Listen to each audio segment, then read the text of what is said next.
In case you've never been to our YouTube channel, I'm Sue, this is Mark, and we are Our Journey in Myles. Myles is not with us today. That's actually our Class A Motorhome. We did something we have not done before. In 5.5 years being full-time, we left Myles behind. He's actually in storage right now. We are getting on a 24-day cruise with Holland America Line, and I'm super excited. We're going down the Mexican Riviera for about a week. We'll come back to San Diego, and then we're heading out to Hawaii for a couple weeks too. So we had a lot of things to learn on this particular journey to get us on this thing. First of all, we had to pick one out.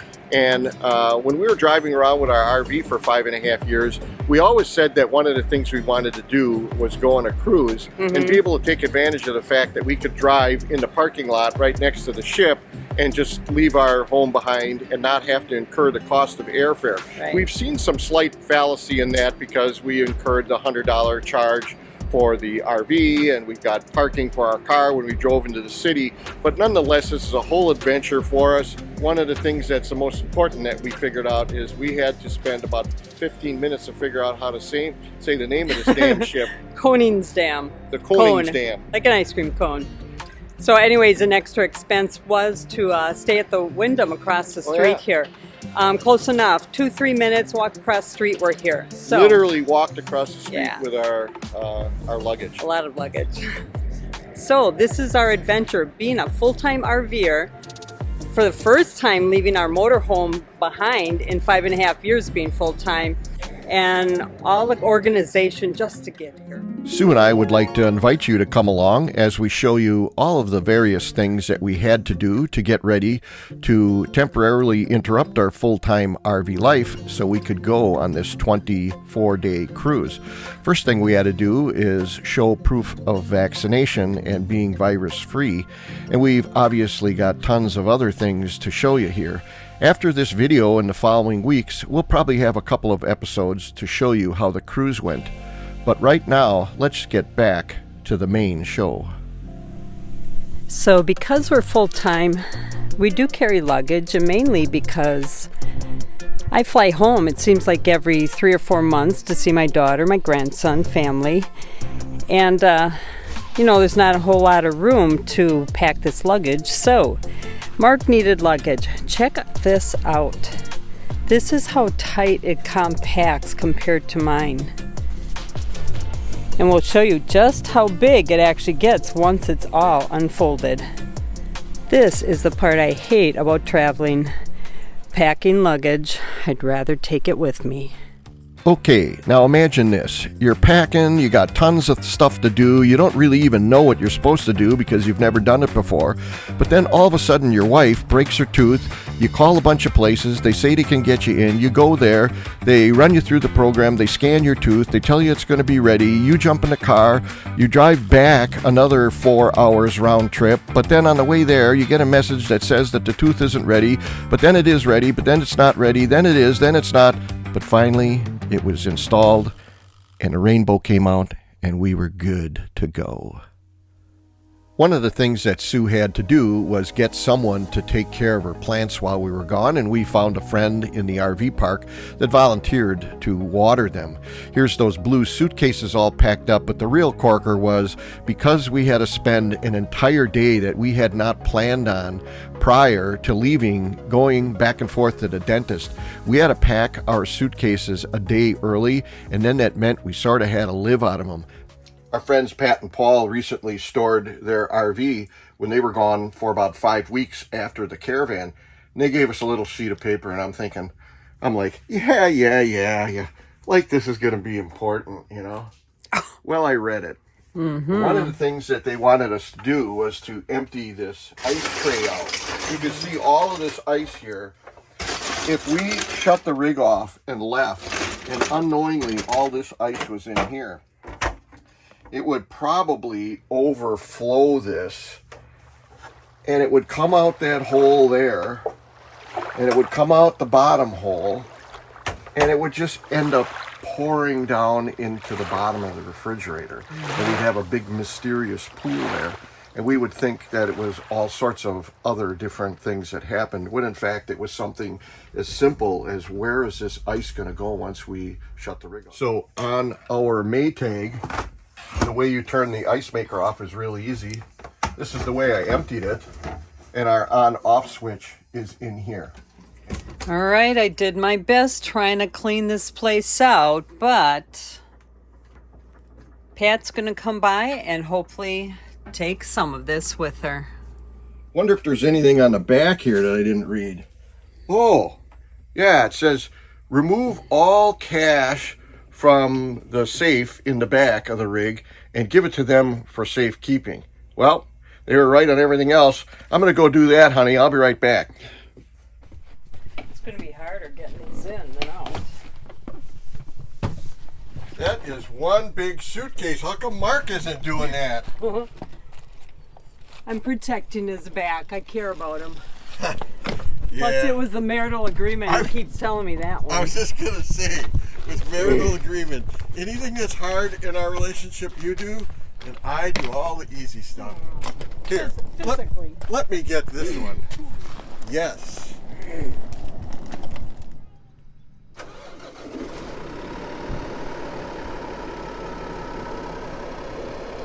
And it has begun. Actually, it's already begun. Today we are packing up. We're in Borrego Springs, and you can see we've got our water unhooked. We've got our sewer done already.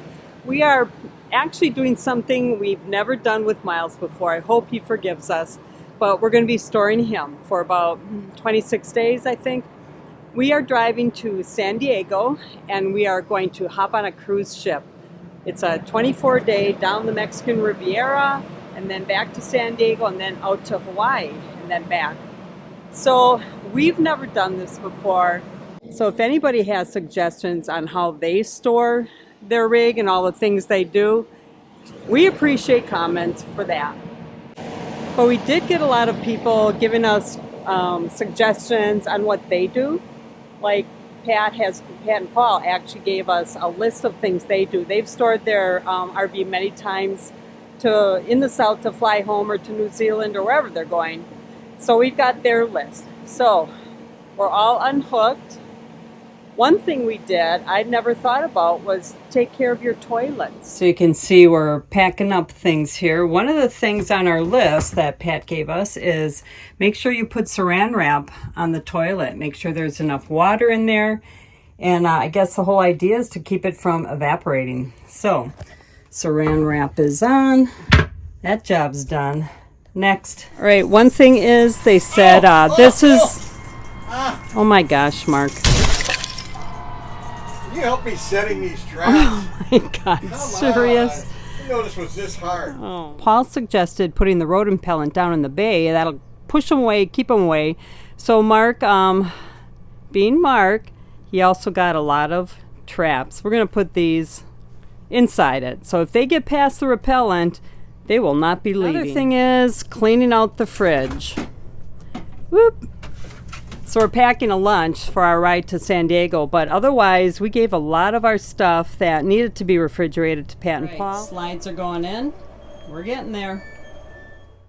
Well, departure date is finally upon us, and it's a little bittersweet, I can tell you, because we had been traveling with Pat and Paul since August 19th of 2022, and we kind of got used to them hanging around, so it was a little bit weird that we're going someplace without them. This is the name of the place that we stayed at for a month, and I can tell you that the place is really awesome. The town that is right down the road from here is a really small place, but it's got really cute restaurants and 2 grocery stores. It's really small, but it's got kind of a resort feel to it. We highly recommend it. Now, this place is a golfer's paradise. The golf course that's built into the RV park is super green and well watered. You can see that little gazebo area that we're riding by here. On Wednesdays, they would have a community hot dog and s'more roast that the park would sponsor and pay for. We went to it twice, and we really enjoyed it. Okay, the gate is wide open. Alright, so when I turn in, I should go around clockwise around that center obstruction. How level is spot 55? And what does the surface look like? It's gravel. Looks like it might lean a little bit to the, when you're back in driver's side.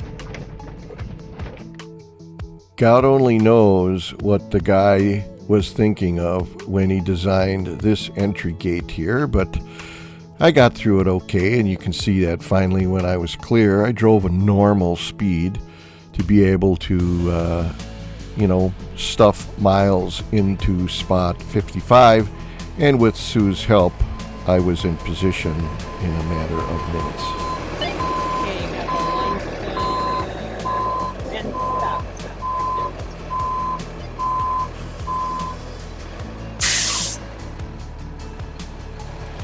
So there go Pat and Paul.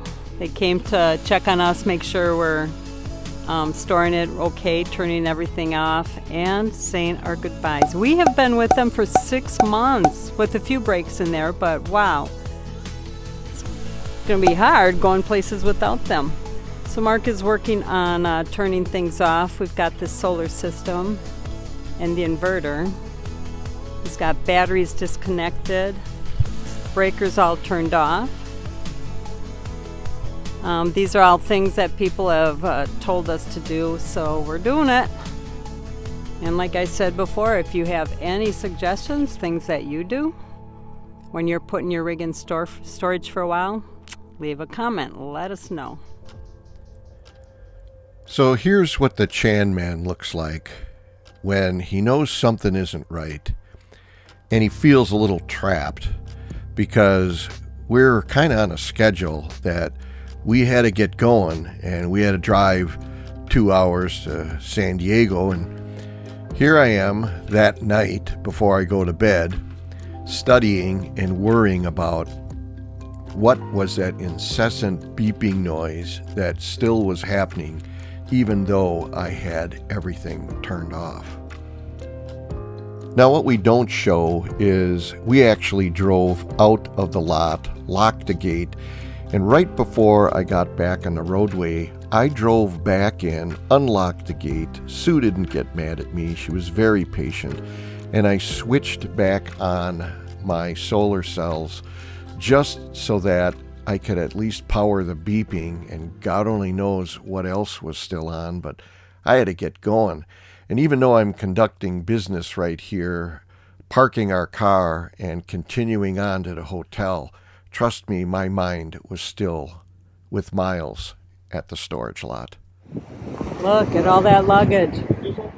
Jeez, you'd think we were going to be gone for a month. Wait, we are. Almost. 1472. Yep. Voila! Welcome to your home away from home.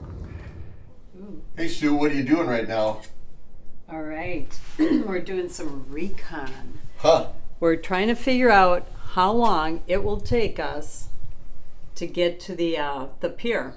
Right. From here. 2 minutes, Google time. Okay. We can do this. You don't want to get to the pier too early, No. because they're trying to stuff 2,400 people on there, and it's got to be done in an orderly fashion. Yeah, let's go. Okay, we're going to figure it out. Wow, how's that for a view? I know. 14th floor. Only the best for you, honey. That's right. Now, look at the ceiling of the building. Wow, look at this right here. It's all dark now. So the Chan man is too cheap to get a taxi to go anywhere. So I figured, all things considered, staying at the Wyndham kind of cut down on the taxi pricing, because I can literally go right across the street, right where this crosswalk is, and get on my ship, which is going to be either in this berth or the other one right there. Mark is so excited. He's up at 3:36. Well, I'm sure you can't see me, but I can see you. Truth be told, I've been up for an hour. Ooh. I'm sure I did the rookie mistake and I left my inverter on while we're gone. And if it wasn't for the fact that the last minute I switched my solar cells back on, we would have 8 dead batteries by the time we came back, and it would be $4,000 mistake. But I'm thinking what I should have done is I should have turned the inverter off before I turned the 12-volt power off, because I think by turning the 12-volt power off, I wasn't able to communicate with the inverter to turn it off. So my inverter is on and it's idling, and my solar cells are on, so we're good, but I'm embarrassed that I did that. Oops. And he has his hat on because he actually was going out down the hall looking out the window to see if our ship came in. When you go on a cruise as long as the one that we went on, you get to see this operation many, many times. But I thought this was my only opportunity to actually be on land and see our ship coming in. This is a fascinating orchestrated dance to see performed by all of the different crews in all of the different ports of call. And for me, it's just one of the many side things that are interesting to discover, along with the excursions and everything that you're going to go on. As it turns out, one of my favorite things to do was to watch us come into port, and then when the time came, watch us leave. So this is what the terminal area looks like about an hour after the ship came in and about an hour before it's going to start allowing passengers to leave and the new ones come on board. What I'm doing right now is I'm going back upstairs. Sue had did some final repacking of our suitcases. We're going to catch breakfast, and then we're going to have to get out of the hotel before checkout time. Yeah. Nice. Always wanted that veranda cabin on the cruise, honey. Yep. Yeah, Mark. Darling, you were too cheap. We have an inside room. We are now in the city. There's the NCL Jewel. That came in actually before the Holland. And what time were you out there this morning? I was out there about, I don't know, 5:15 or something like that, but it came in about 6. Okay. So I was working for my craft, honey. Yeah, you got up real early. That's Once again, this is the only balcony I'm going to have on the cruise. So there's the USS Midway. That's a museum that you can go to when you're picking up your cruise, or when you come to this city as a destination. You can go check that out. Super close, super good. We actually have a video on that. We'll post it up in the corner and take a look at it. We had a lot of fun at that. Gets kind of crazy. People are leaving and people are coming. And there's constant movement with putting luggage on and everything else that goes along with it. We're going to consider ourselves lucky that we just dropped our luggage off, even though our boarding time is 2:10. We're not trying to cheat the system, but we were literally across the street at the Wyndham there and had nowhere to go with our luggage, so we reasoned that we can at least drop that off. And they've got a real efficient system here of porters picking it up, or you can schlep it in. You put it on the porters, it goes right in. They look at the tag that it's Holland, and they go in. So, I mean, the luggage is going to be at our room probably before we are. Wow. So it's quite an organization. All right, I think this is our last step to checking in. All right, we are ready to board. Our group was I actually, and they only got up to, I think it was F, and finally they said, anybody that wants to get on, just go. Here we are. Ooh, that's kind of cool with the city back there.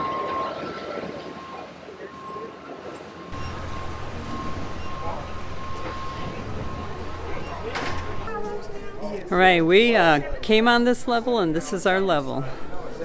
The main level. You have the paper, right? I do. Found it? Yeah, this is our room. I didn't tell you, honey, that to keep the price of the cruise down, Oh my we've gosh. got to do some work. It's a big ship. It just goes on and on and on. Time for another engineering tip. Yeah. The key card you insert when you come into the room. Wow, nice. That way, every room has the lights out to save energy, but yet when you need them on, you can energize. Let's take a little look. One thing that we saw online is that this cruise line has big closets because a lot of the cruises they do are long ones. So we've got a lot of hanging room. Ooh, we got towels, umbrella, shelves.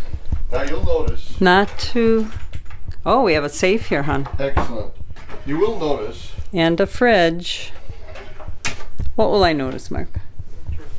You notice that we really did pack light. We just brought my CPAP machine, my camera. Oh.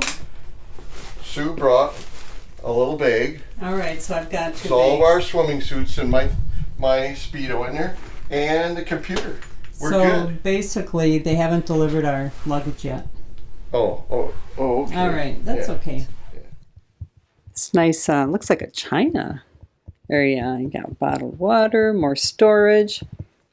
Got a little desk here. I think I figured this out. You got a chair underneath. Testing, 1, 2. Marco, No, I don't think that's right. push the button. The other button. The little circle button above. Circle button on the bottom. Up. Go up. Oh. Ah, Testing. Okay, I got it. we're good. Really nice. Mm-hmm. You come right down to it. Yeah. This is our home for 24 days. Did you check this out? Oh, I did not. Yes. This is a standard feature on all videos for cruise ships. You ready? What's that?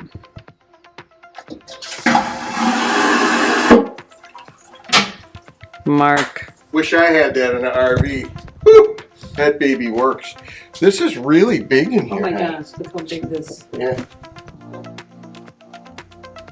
Well, you just got a glimpse of what it took full-time RVers, Sue and Mark, to do all the planning, packing, and storage of their 44-foot Class A motorhome named Myles, so that they could go on a 24-day Mexican Riviera and Circle Hawaii Collector Voyage cruise tour. Sue and I would like to invite you to join us in the next couple of episodes where we will show you what it was really like to live on a cruise ship for 24 days straight. Our goal, of course, will be to capture the true essence of the day-to-day feel of our adventure so you can see if it's something that you would like to do in the future. We will share all the things we did on board as well as our mini shore excursions, but of course, you will need to tune in next week if you'd like to see how things turned out for this guy.